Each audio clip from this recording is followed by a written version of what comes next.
Brian, stop the tape. Okay, Mike. Oh, wait, rewind that scene, please. Rewind that scene. Rewind that scene. Rewind that scene. Rewind that scene.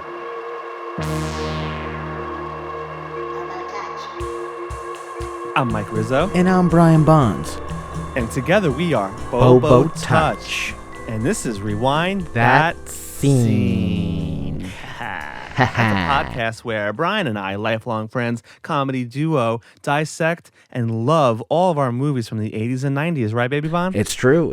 And what movie are we talking about today? Hey, well, check it out. We got Breakdown, 1997, Kurt Russell, J.T. Walsh, crime mystery thriller, baby. It's true. This is J.T. Walsh's last film that he shot, and it's a stunning performance. He's an amazing actor. And who's the main star of this? Another actor that we've talked about in previous episodes, and we truly love. Riz, hit me, Riz. God, Kurt Russell, man. You know him from Escape from New York, Big Trouble in Little China, all the best. We probably are going to talk about Kurt Russell probably for another 95 movies because we are so obsessed with this man. Yeah. We searched him today, and it says 2021, his net worth is $90 million. Oh my goodness. So this man, you can't fuck around with this man. You can't mess around with him. With my Kurt. He's my Kurtless. It's true. Kurtless? Well, it seems like J.T. Walsh did have one or two other movies after. But essentially, he passed away right after this movie. Yeah. So that's really sad. And he passed away while he was on holiday. Yeah, unfortunately. With his family at a resort. Breakdown is a dope ass movie. If you haven't seen it, it starts with this aerial shots in the desert and the cars driving, and you know, Kurt Russell's character, Jeff Taylor, he just looks like a dipshit. Oh God, and that weird fucking sad jacket and pants, and he starts out faded loser, but he's also like a rich guy. And then his wife, Amy, she's just like, you know, passed out, and their car just like basically breaks down. Classic. They're on a road trip together, you know, they're in their 40s, I guess 50s. I can't even tell. Yeah, hard to tell. Yeah. But it's a brand new Jeep Cherokee, so there's no fucking way that car is breaking down. Yeah. So something is askew here in this narrative. Exactly. Yeah. So, you know, they run into this truck driver, and he offers to help them, played by J.T. Walsh. His character is named Red Bar. And basically, Red is like, hey, I can, you know, take your wife or you, the both of you, down 30 miles to Bell's Diner. And Bell's there's Diner. A payphone there. And Kurt Russell, this is what I would never do. Kurt Russell lets his fucking wife go with this truck driver they don't know 30 miles. And that's the last time Kurt Russell sees his wife. And Brian and I both confirmed with our wives, the Bobo wives, and they both said, hell fucking no, they would never get into a truck with a trucker. You can't trust those truckers. I wouldn't even go alone. Yeah. I don't know. You stay together, I think, in moments like that. But obviously, well, because Kurt didn't want to leave his precious whip. You know, that's a beautiful Grand Cherokee at the time, man. Prime 90s. Yeah, he was excited about it, and he stayed there hoping to get some help, and then his car all of a sudden starts to work. He like fucks with it, and it starts. Yeah, working. he notices it was the wiring was tampered. Yeah. The fucking mustache dude tampered with it from the gas station. There's another good villain. That dude's name. Yeah. Earl. MC Gainey. The best. Who plays Earl. He's a real fucking dirtbag. Yeah, he's a great character actor. And great, he plays a wild, wild prick in this movie. Really great. And, you know, he's been in a bunch of stuff. He was in Con Air, Dukes of Hazzard. Yeah. Wild Hogs. Yeah, you've seen him, and he's kind of like the I guess like under, you know, J.T. Walsh, he's a bit more of the wild henchman, and J.T. Walsh is like the serious business guy. But terrifying. Yeah, and so terrifying. So this crew starts to, you know, formulate when, you know, you start to know who these people are when Kurt Russell finds out that his wife is not at the diner waiting for him, and the truck driver is, you know, nowhere to be found, and he runs into a guy named Billy, played by Jack Noseworthy. And on today's show, we're really excited to have Jack Noseworthy on today's episode. An amazing actor. He's been in Event Horizon. He's been in Surrogates, The Brady Bunch. Really great actor. Yes. Killing Kennedy. Yeah, an amazing actor. And let's just say, too, that his role, when we watched this back in the 90s, his role really stuck out with his hair and his t-shirt and his like the way he holds the rifle, and like he has like this two character parts where he plays like a slow person who you think he's like helping Kurt Russell, then you learn that he flips it and he's part of the goons, part of the crew. Yeah. So it's just an amazing role that really stuck with Brian and I, and it's kind of a dream to talk to him today. So yeah, let's bring him on, right, Brian? Where is he? Where's he at? Yo, Jack. Yo, Billy. Tell us what it was like to be Billy. Let's go back to Billy. What was your road to getting one of our favorite movies, Breakdown, with Kurt Russell? So I've been working for a while, and I had done. I think I did Breakdown in like 1997. Is that when that movie came out? Do you know? Do you remember? Yeah, I think like it came out in 97. And so I'd done a number of movies before then. I'd done Brady Bunch movie, that was for Paramount before then, and then I'd done I'd already done Alive, I'd done Encino Man, I'd done a couple television shows and stuff. So and then I auditioned for that movie. Paramount was at the time really nice to me. I can remember auditioning for them for lots of different things. Breakdown, I think, was the second one I had gotten. And then I did Event Horizon. It was a nice kind of trifecta. I did Brady Bunch movie, Breakdown, and Event Horizon. I think that's the succession. And it was just a really nice process. I'd met Jonathan Mostow for the first time. Cool crew that he put together with J.T. Walsh, obviously, as the main bad guy. J.T. was incredible. That was, I think that was the last movie he filmed, but there was a movie that came out after Breakdown, even though Breakdown was the last movie that he filmed, because he passed away after that. And then MC Gainey, so he was the other bad guy in the movie. And so it was like a really, kind of quirky crew, me, MC Gainey, and J.T. Walsh, right? These like unexpected guys. That's awesome, though. So Jonathan did a really nice job putting together an odd crew of fellows to kind of make this scheme happen, and we rehearsed. It was one of the few movies I've ever really rehearsed. We spent a couple of weeks getting together with Kurt and that crew. We got together and we talked about the script. We talked about the characters. We did a lot of like kind of dramaturgy, which you don't usually do on a movie. In fact, there's very few movies that I've done that on since then. Alive we did, but a lot of times that's sort of left up to the actor to do. And on this movie, Jonathan was really the one that kind of instigated it and was the genesis for that kind of connection. And I think it was really about getting us to seem like we were a real crew, right? That this band of misfits actually had each person had a role in how to make the scheme happen, because obviously it's not the first time they pulled this one off, right? Like they'd done this before. You guys mentioned in the end that about another couple in Ohio, I think, at the tail end, that you should have killed Kurt Russell and his wife clean. And I really do think the authenticity of the goon crew that you guys are, you're right, like everybody has their own role.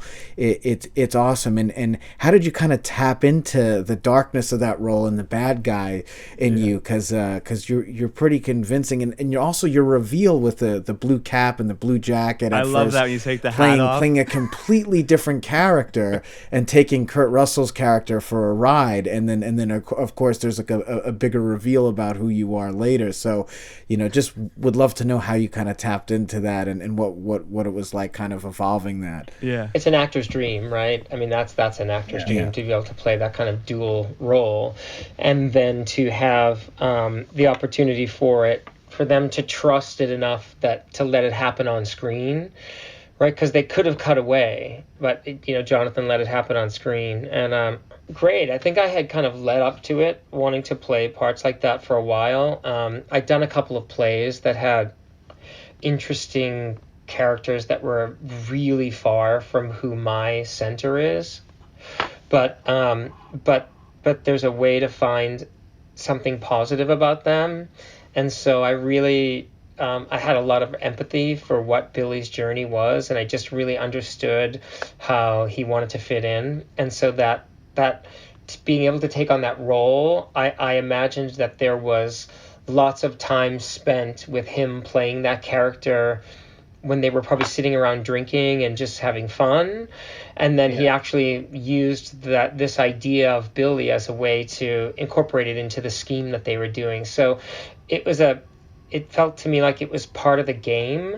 And so making it part of the game made it more believable for me, as opposed to thinking it was two separate things. It's all one character that was sort of built in and around trying to make this scheme happen. So it was really fun. Subsequently, I ended up getting a lot of bad guy roles after I did this movie. So Yes. Well, I feel like Brian and I are like, we really attached ourselves to that dinner sequence. When J.T. Walsh is oh my God, and then like you're the only one that runs out. That whole sequence with the tension, and we've always like talked about that scene. So what was it like for you to do that scene and be the only guy left? It's kind of like the ending is so epic, and also what an epic scene. That's Gary Sinise's wife, by the way. Gary Sinise's wife is the woman who she says, "Do it," right? She says to him. I think that's what she says. Yeah, to the kid. Yeah. I didn't know that. Wow. The dinner scene's just great. The kid comes in with the gun, and Kurt is just, I get shot. Don't I get shot in the leg? I think I get shot, right? Or do I not? Do I get shot at all? I think at one point you do. I mean, I know I get killed in the Trans Am, but because I guess he hits the gun away, and maybe the other guy gets shot. Yeah, the other guy gets shot, and you run out of the house. Yeah. But that's right. That's how I get out of the house, because I was beside the door. I went out the house. I think we shot that in Barstow, California, or Fresno, which is the raisin capital of the world, by the way. That's a big scene, right? Yeah. Yeah. It's like the grand finale, and then into an epic car chase scene. Yeah, and of course your death too is crazy, because that when the car flips over and everything, and even when. Even to backtrack, when you take your hat off and you drive up to, and you're now in the white shirt, and you have the gun and you're shooting at Kurt Russell. I mean, some of those. I mean, I know it's Hollywood, but some of those scenes look crazy because they're smashing up against you while you're driving, and you also have a shotgun too in your hand, which is crazy. So it looks so intense, and I'm sure everything was safe. But what's it like doing some of those those sequences and stunts too?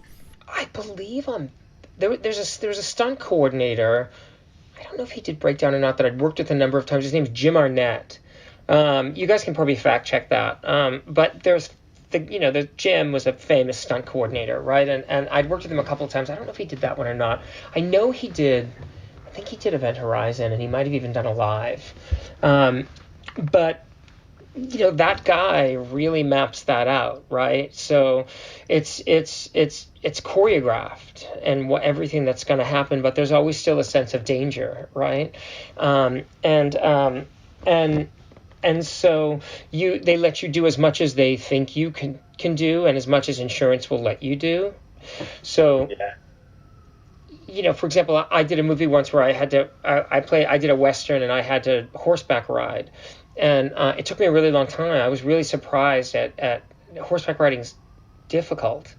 And I, the first day I had to ride a horse. I was like, guys, where's my stunt guy? This wasn't a way this was supposed to go like that. It rained, and so we had to flip scenes, and so the week I was supposed to send, so on a car chase, and at least I know how to drive a car, right? So it wasn't like and I was confident in that I could at least drive the car, and they learned to trust you.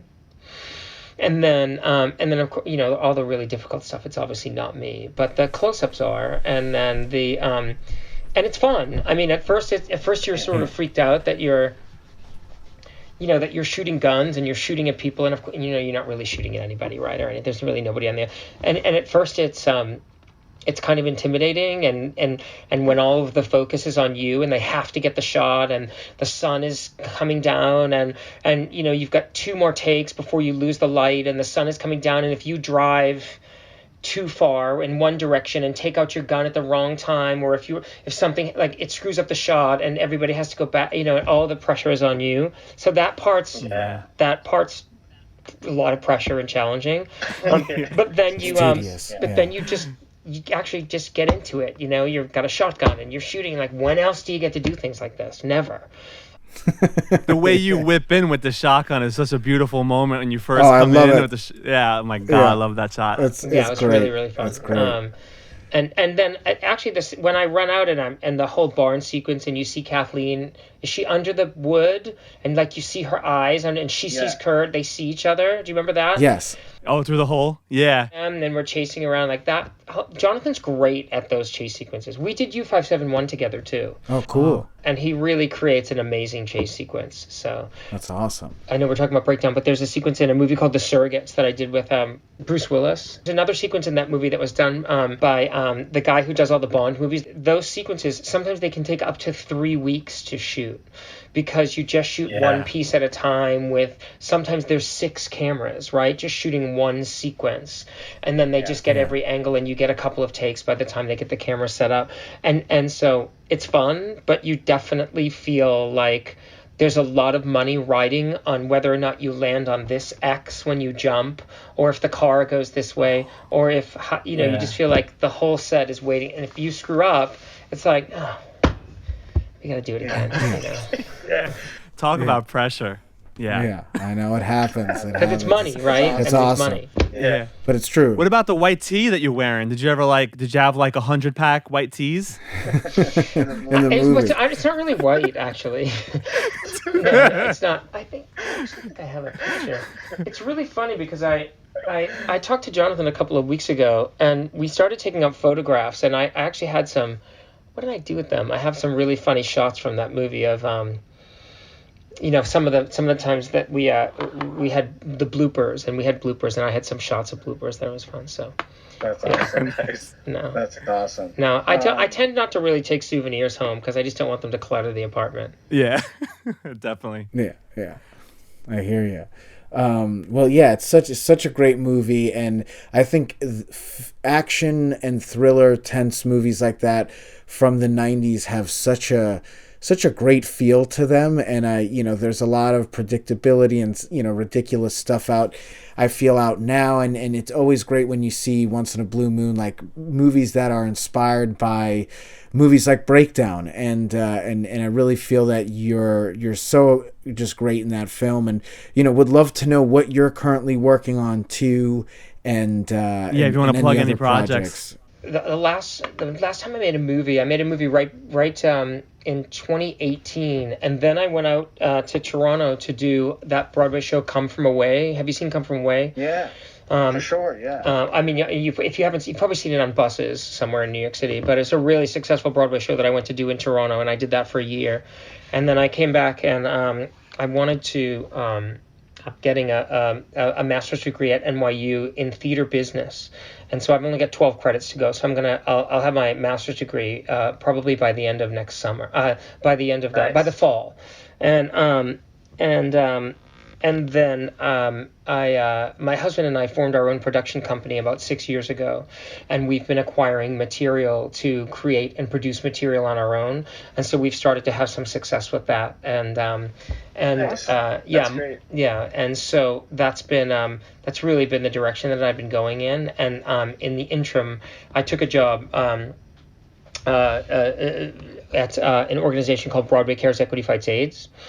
And I'm a fundraiser for COVID-19 and HIV and AIDS, and for people in the Actors Fund, and really for actors that are currently out of work and can't pay their bills and pay their rent. I'm helping raise money to help them help themselves. Wow! Oh wow, that's really awesome. That's great. That's really.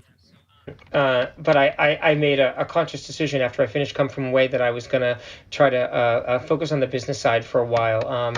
Needless to say, when something good comes up, I still go in and I'll talk to a director about something, and if they think I'm right, I would certainly do it. Or certainly if Jonathan did anything again, I would do it in a second, because we've worked together 5 times. So yes. To be honest with you, because because in the pandemic, everybody's out of work, and I've actually been working a lot. So It's cool that you're also focusing on different aspects of the business. With I've been doing it for a long time, and I think I just needed to diversify a little bit. I just sort of got I got a little burnt out, and I just needed to take a break. So now I'm starting to feel like I think once the pandemic is over, and once we get now that I've had this little bit of a breather, I feel like I'll want to dip my toe back in again and be in front of the camera or back on stage. But right now I'm perfectly happy doing what I'm doing. I get texts all the time. I did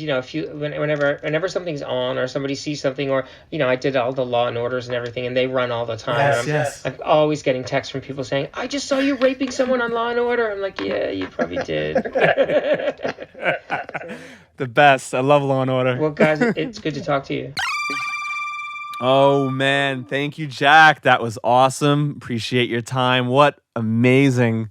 Holy shit. Can you imagine doing that chase sequence and trying to learn how to drive? Well, he already knew how to drive, but the shotgun and the two character acting and oh my God, and being with that crew. Yeah, serious multitasking. Fucking dream. Yeah. And this was kind of, I think, early in well, not early in Jack's career, but he had been doing these films, and I think this film helped shifted him or put him in this light of the bad guy too, which is pretty cool because obviously he's played different roles, right? And but just so cool to hear about his process, that he got a chance to really rehearse with MC Gainey and also J.T. Walsh, and the relationship that he had with the director as well.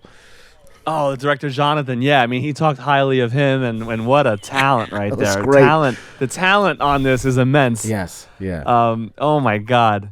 Just I can't even imagine being on the set, doing those stunts and everything, and just being a part of that. Yeah, unreal. What I love about Billy's character is, he starts out as this strange dude, and then he transforms into this villain, and his death is just so sad. I totally forgot that he blows died. up. Well, what's funny? In the Trans Am, he blows up kind of like T-Bird. Yeah, from The Crow. From That's The Crow. Reference. You should watch that episode, guys. Watch that one, episode 1. Quick plug. Yeah, but plug. yeah, shameless plug. It was such a great death scene. If you haven't seen Breakdown, it's on Crackle for free. You can buy it on Amazon. All these, Amazon Prime for $3. Go get this movie. It's an amazing, an amazing thriller '90s film, and great acting. Another thing too that I wanted to bring up, Bon, is that it's so funny because we saw this together in the theater with mad popcorn and sodas, and at the time, you're like, holy shit, this is so intense and believable, and it still holds up. But what we've noticed is that you really get to see the green screens and the way they shot this stuff. Yes. You get to see the background. It just feels a little funky. You know what I mean? You're like, oh my God, that's totally a fucking sound stage, or that's totally a green screen. You know what I mean? Yeah, there was even that one scene it's cool. when he gets the money, and which I love, and all the towns very that scene in the car. And I love it. It's very Hitchcock. Everybody in the town's looking at him. Yeah, when he's with when he's with MC Gainey, Earl, and he's like, "Hey, I got the money. I'm with him now." And and they're driving, and there's one part where he punches him, and the car goes crazy, and there's a camera in the back seat, and clearly it's a stunt double wearing a wig. Yes. Instead of Kurt Russell. I was like, but there wasn't even anything dangerous happening. So it's just what the heck is going on? They're putting a stand-in, even if you get punched from behind. That's a fucking stand-in, dude. And I can't believe that stunt actors and they don't get an Oscar. They should be awarded all awards every year. Yeah, well, because think about the guys, if they were hanging from trucks, when he's crawling underneath the gate of the truck, you could see that there's obviously someone a stunt guy, but it's great because I guess now with HD, they shot film. They probably didn't think no one would notice, but now, you could really kind of tell with the better resolution on these things. Yeah, that's true. It's just really funny. Yeah. So embrace that when you go embrace it. It's beautiful in all its And glory. travel back in time to these 90s films. There's always something funky. Yeah, so let's talk about our favorite scene in this movie, man. There's so Yeah. many. There's the diner. Yeah. You got the scene where he attacks him in the car. He attacks Earl. Yeah, I really like the ending scene too when he comes in and they're eating breakfast and it's like almost morning time. God. Well, like this is just so much like the highest tension, and you could see Kurt Russell is just fucking broken. Yeah, and you know what's really sad is when he looks through the peephole of the wood in the farmhouse and he thinks his wife that is always dead. stuck with me in the eyes, and she notices his eye. Yeah. Is that what you're talking about? Through the hole in the wood? Yeah, exactly. Oh, man. That's fucking gold. Yeah. That's a great moment. That's a really great moment. So, because she knows that's her hubby's eye. Exactly, and she has an amazing eyesight that she could see that far up in one eyeball, Yeah. In terms of a remix, which one do you want to do? Reread. We could do Give Me the Key at the ending scene. Yeah. All right. Cue it up. All right. Rewind. Cue it up. Weight about 10 pounds. And he starts reaching out. Reaches way out. Give me the key. Mister. Don't mister me, you son of a bitch. My wife is locked up in a hole in your fucking barn. And if you don't give me the key, I'm gonna blow your fucking head off. Warren, what's going on? I don't know, honey. Just stay calm. Your husband's a murderer. Now that's what's going on. Now give me the key. Freeze, mister. You don't want to do that, kid. Put the gun down. Don't listen to him, Deke. Just keep that gun right on him. My daddy keeps his rifle loaded all the time. He showed me in case I need to protect Mommy when he's away. I understand that, but I'm not gonna hurt your mommy. He's lying, Deke. Now go on, son. Don't listen to him. He's lying. Don't listen to him, Don't Deke. Go listen on, to Deke. him. He's lying. Do what I tell you to do, Deke. Come on. There's a gun down, Deke. Squeeze that trigger now. Come on. Do it! Oh! God damn it! Oh! Don't move. Nobody move! Nobody move! Get on your knees! Get over there! Get out of here! Get about your mom! Get about your mom! Go! Come over here. Get over here! Get over here! Shit! Oh, there's another one of them! Shit! All right. Everybody stick together and get out of the door right now! Go! Go! Get out of here! Go! Come on! Turn around! Come on! Turn around! Oh, no, that took the wind out of me. Yeah, no. Anyway, thanks to everyone for listening. We're running out of time because, our advertisers are knocking down the door to sponsor this shit. Yeah. We got a lot of tuna fish to make. We want to thank God Nuggets for Thank you guys. Yeah.